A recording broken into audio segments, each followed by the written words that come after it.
So Boris Dravage, what can you say? He came to work for me. He's a brilliant engineer. He makes the Creamer preamps, and he worked for me for a long, long time.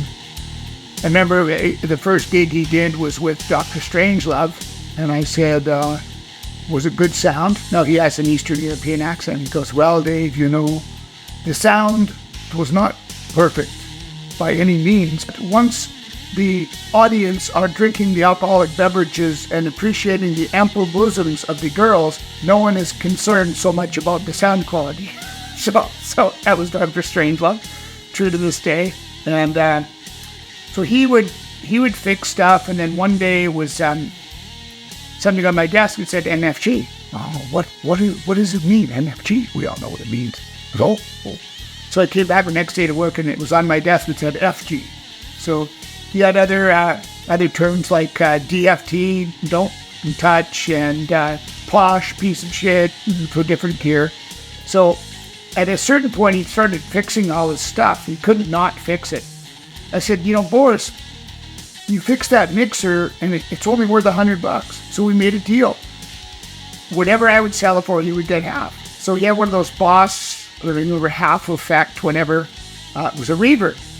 So a guy comes in, he's an Elvis guy, and he goes, I said, well, yeah, I've got this reverb, and Boris goes, don't say the price yet. And he goes, here, you are the singer, you know, and gives the guy the mic, and he goes, just a sec. Now sing the Heartbreak Hotel, the Hotel of the Heartbreak, and he hits it. And he's put in voice of Elvis, right? And Boris put in, the guy sings, he goes, okay, I'll give you $150 for it. And Boris, I said, no, Boris, you keep it all this time. Anyway, when he'd worked for me for 2 years, Boris said, Dave, now I know the musicians and promoters have for you very much respect and some fear, right? At one time, I said, because his friend Nevin was from Bosnia and he used to do these shows, I said, so what would we be doing in Bosnia? And he goes, oh, you would be the gangster and we would be the workers for the gangster. So Boris was great. I mean, if a band was good, he would keep it clean. He would get the vocals up. He was very good. Of course, Tom Lavin loved working with him. He taught at Pat. He's a really brilliant individual. And we always had an intellectual connection, and I always helped him with his English. Another great guy that worked for me for a long time was Stan Yoshida.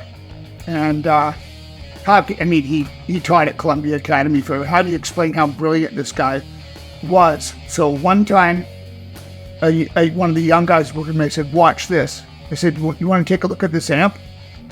And Stan puts on his super magnifying glasses and he looks at the amp. And I said to the young guys, and it was Adam, I said, so what had just happened there? He goes, he followed the signal path. So, I mean, like, I can read music, so what might look like a bunch of black dots on a piece of white paper is a song to me. Stan could go through electronics and, you know, he could see where the design faults were. He could follow the path of electricity through the electronics.